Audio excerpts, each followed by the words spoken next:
سچ ہے جو شخص تعظیم کرتا ہے عزت پاتا ہے۔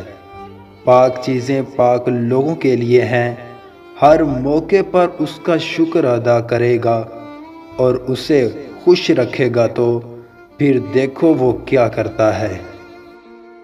انسان کا نفس لذتوں کے پیچھے دوڑتا ہے اور اپنے انجام کی ہلاکت سے غافل ہوتا ہے۔ خواہش نفس انسان کو اندھا بنا کر رکھ دیتی ہے۔ کوئی وبا آ جائے تو کثرت سے استغفار کرو، ہر قسم کی وبائی بیماری سے محفوظ رہو گے۔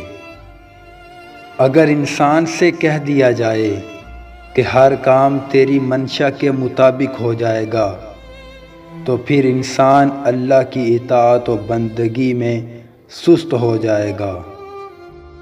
ان کی قربت کا کیا کہنا جن کی دوری بھی لطف دیتی ہے۔